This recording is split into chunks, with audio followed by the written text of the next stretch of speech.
Friends, welcome to Harshada commerce classes. मैं हर्षदा गुप्ता। हमारी lecture का टॉपिक है कंटेम्प्रेरी ऑडिट। इससे में मैंने यूनिट 3 से रिलेटेड 30 मोस्ट इंपॉर्टेंट एमसीक्यूज़ लिए हैं। यूनिट 3 का फर्स्ट पार्ट मैं अपलोड कर चुकी हूँ। ये यूनिट 3 का सेकेंड पार्ट है। इसके बाद मैं एक वीडियो और अपलोड करूँगी जो कि आपकी यूनिट 4 से पूरा रिलेटेड होगा। सो चलिए अपने लेक्चर को स्टार्ट करते हैं। फर्स्ट एमसीक्यू हमारा है इसमें। यहाँ पे पूछा गया है कि एज पर सेक्शन 128 मतलब as per section 128 companies act 2013 book and paper and book और पेपर इंक्लूड होता है। उसमें क्या क्या चीज़ें इंक्लूड होती हैं? ऑल ऑफ दीज मतलब उसमें बुक्स ऑफ अकाउंट भी इंक्लूड होता है, ठीक है, वाउचर्स भी इंक्लूड होते हैं, डीड भी इंक्लूड होती है, राइटिंग्स, डॉक्यूमेंट, मिनट्स, रजिस्टर, ये सारी चीज़ें जो होती हैं एज पर सेक्शन 123 और कंपनीज एक्ट 2013 में बुक एंड पेपर और बुक और पेपर में इंक्लूड होती हैं। ठीक है, चलिए नेक्स्ट एमसीक्यू की बात कर लेते हैं। तो यहाँ पे पूछा गया है the financial statement including consolidated financial statement if any shall be submitted to the. हम किसको सबमिट करेंगे? After the approval of the sign. किससे साइन की ज़रूरत होती है? हमें ऑडिटर की, ध्यान रखिएगा, ठीक है। नेक्स्ट ले लेते हैं। Auditor should be obtain the list of the book, document, register, other records maintain by the educational institution. Educational institution से रिलेटेड जो भी रिकॉर्ड ऑडिटर मेंटेन करता है उसको क्या कहते हैं? एजुकेशनल ऑडिट, ठीक है। चलिए नेक्स्ट एमसीक्यू ले लेते हैं। सो नेक्स्ट एमसीक्यू है auditor report shall be attached to. Auditor report जो है होती है वो किससे अटैच्ड करता है? Every financial statement. भाई अगर वो फाइनेंशियल स्टेटमेंट की ऑडिट कर रहा है तो वो फाइनेंशियल स्टेटमेंट से ही अपनी रिपोर्ट को अटैच करेगा। नेक्स्ट एमसीक्यू ले लेते हैं कि board report shell contain explanation and comment by the board on the qualification, reservation and adverse remark और डिक्लेमेशन, ठीक है। जो मेड किसके द्वारा किया जाता है? देखिए यहाँ पे ए और बी आंसर है। इसका मतलब by the auditor in his report and by the company secretary in the practice, या फिर सेक्रेटरीरियल ऑडिट रिपोर्ट। सो ये दोनों ऑडिट की इसमें ज़रूरत पड़ती है। सबसे पहला हमारा होता है ऑडिट जो कि एक ऑडिटर करता है, और एक जो कंपनी सेक्रेटरी मतलब सेक्रेटरियल जो ऑडिट रिपोर्ट होती है। दोनों ही रिपोर्ट जो होती हैं for the examination of the board report से रिलेटेड होती हैं। चलिए नेक्स्ट एमसीक्यू ले लेते हैं। The director responsibility statement shall disclose, ठीक है, as a whether the director has taken the paper and sufficient care. So जो एक डायरेक्टर की रिस्पॉन्सिबिलिटी होती है किस चीज़ को डिस्क्लोज़ करने की होती है? जो भी पेपर्स होते हैं सफिशिएंट, उसमें देखिए ये सब चीज़ें होनी चाहिए। जैसे पहले कि for the maintenance and accurate accounting records in according to the provision of this act, ठीक है। एक्ट के अकॉर्डिंग उसने अपने सारे अकाउंट को मेंटेन किया, उसका प्रोविजंस किया हो। Safeguarding the assets of a company, अपनी जो एसेट्स होंगी कंपनी की उसको सही से सुरक्षित रखा हो। And preventing and detecting the frauds for the other irregularities, मतलब उसने जो उसकी जो कंपनी के मतलब जो पेपर्स होते हैं उसको प्रिवेंट किया हो, देखा हो, सही से रखा हो, और उसमें कोई भी डिफेक्ट ना हो, उसको सब चीज़ें उसने ऑलरेडी मैनेज कर रखी हो। सो इसका जो राइट आंसर होगा वो ऑल ऑफ दिस, क्योंकि ये तीनों चीज़ों को ही हम इंक्लूड करते हैं, ठीक है। सो ये डायरेक्टर की क्या होती है? रिस्पॉन्सिबिलिटी होती है इन सब चीज़ों की, इन सब चीज़ों से रिलेटेड वर्क को, स्टेटमेंट को डिस्क्लोज ना करने की, ठीक है। सो ये चीज़ याद रखिएगा। नेक्स्ट एमसीक्यू ले लेते हैं।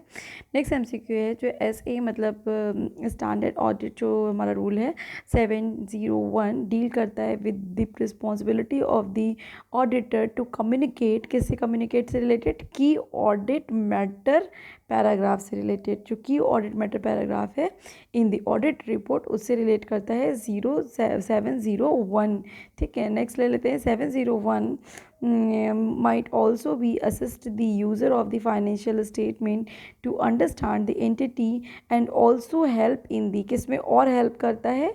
in the audit of the financial statement, तो understanding the area of the crucial judgment management judgment, ठीक है। तो ये इसमें हेल्प करता है।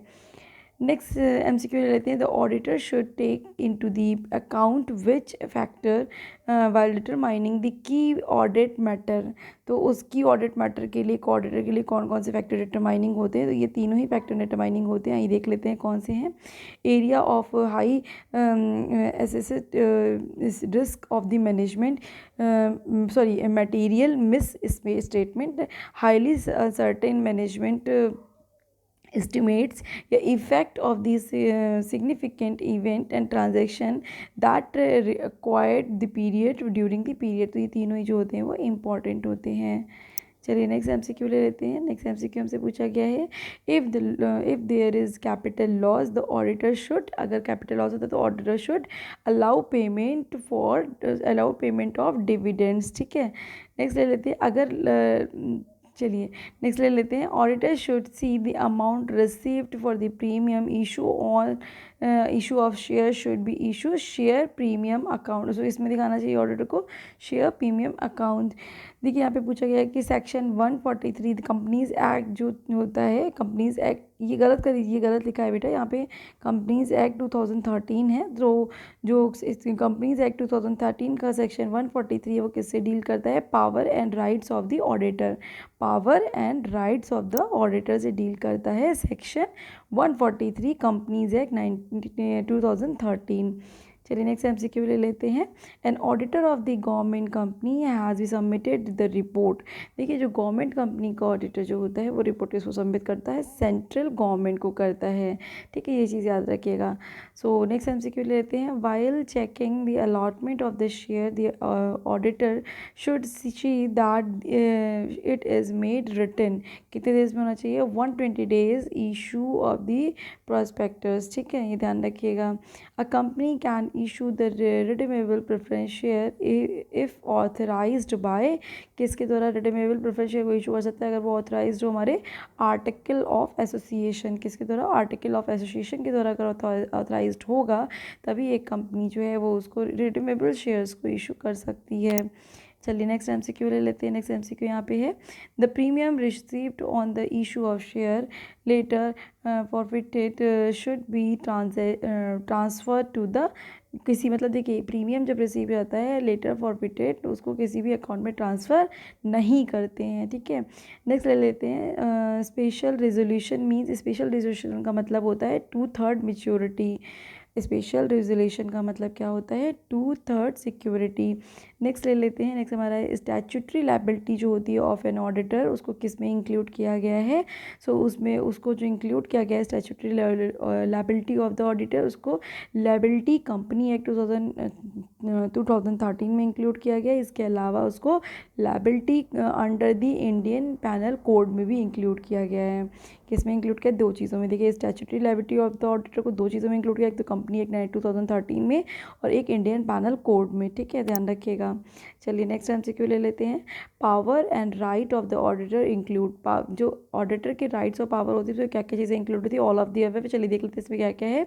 Right to access the book of the accounts, access करने का ऑब्वियस है कि अगर वो अकाउंट बुक को एक्सेस नहीं कर पाएगा, ये उसका राइट होता है तो उसको ये दिया गया है। ठीक है, right to obtain information and explanation for the from the officer, मतलब जो भी ऑफिसर जिसको उसने अपॉइंट किया है उससे एप्लीकेशन, मतलब सॉरी इंफॉर्मेशन और एक्सप्लेनेशन मांग सकता है, ये उसको राइट होता है एक ऑडिटर को। And right to attend general meeting, general meeting को अटेंड करने का भी राइट जो होता है एक ऑडिटर के पास होता है। चलिए नेक्स्ट एमसीक्यू ले लेते हैं। Investigation of the books of account record is, जो इन्वेस्टिगेशन ऑफ द बुक्स, जो मतलब कि हम जो बुकों की अकाउंट ऑफ बुक की इन्वेस्टिगेशन करते हैं रिकॉर्ड को, उसको नॉट लीगली मैंडेटरी, मतलब नॉट लीगल कंपलसरी, उसको मेंटेन करना मतलब रिकॉर्ड रखना कंपलसरी नहीं होता है। ठीक है, चलिए नेक्स्ट ले लेते हैं। Investigation is carries on the behalf of, investigation जो होती है वो किसके बिहाफ पे कैरी की जाती है, on the behalf of the owner और व थर्ड पार्टी, किसी थर्ड पार्टी या फिर ओनर के बिहाफ पे इन्वेस्टिगेशन को कैरी किया जाता है। नेक्स्ट एमसीक्यू ले लेते हैं। सो नेक्स्ट एमसीक्यू है, the procedure of reviewing the services and the procedure adopting the bank for the financial institution is called banking audit. Next ले लेते हैं। The banking operation involve the variety of the transaction like cheque, draft हो गया आपका, cards हो गया, issue process हो गया, एटीएम हो गया, ऑपरेशन हो गया, क्रेडिट हो गया, मतलब बैंकिंग से रिलेटेड जितनी भी एक्टिविटीज़ होती हैं तो उस ट्रांजेक्शन को हम क्या कहते हैं, बैंकिंग ट्रांजेक्शन कहते हैं। उस ट्रांजेक्शन को हम क्या कहेंगे, बैंकिंग ट्रांजेक्शन। चलिए नेक्स्ट सब्जेक्ट ले लेते हैं। Auditor carrying out the bank audit have to verify the financial statement of the, देखिए यहाँ पे ध्यान रखिएगा, यहाँ पे ये पूछा गया है कि auditor carrying out the bank audit have have to be verify the financial statement of the education. So education से रिलेटेड अगर बैंक ऑडिट करता है तो वो बैंक ऑडिट नहीं होगा, एजुकेशनल, मतलब जो ये ऑडिट होती है ये किससे रिलेटेड होती है, education statement, financial statement of the education, वो फाइनेंशियल इंस्टीट्यूशन से रिलेटेड होती है, ठीक है, तो ये ध्यान रखिएगा। सो आज के लेक्चर में इतना ही। आज इस पूरे टॉपिक्स के साथ में मेरी थर्ड यूनिट भी ख़त्म हो गई है। सो थर्ड यूनिट के 2 पार्ट है, आप लोग चाहे तो प्लेलिस्ट में चेक कर सकते हैं, हमारी कंटेम्प्रेरी ऑडिट के नाम से एक प्लेलिस्ट है, उसमें जितने भी मैंने MCQ के पार्ट डाले हुए हैं, ठीक है। एंड अगर आपको ये लेक्चर अच्छा लगा हो तो प्लीज़ इसको ज़्यादा से ज़्यादा शेयर करिए, लाइक करिए देखते ही, एंड सब्सक्राइब करिए। Thank you students.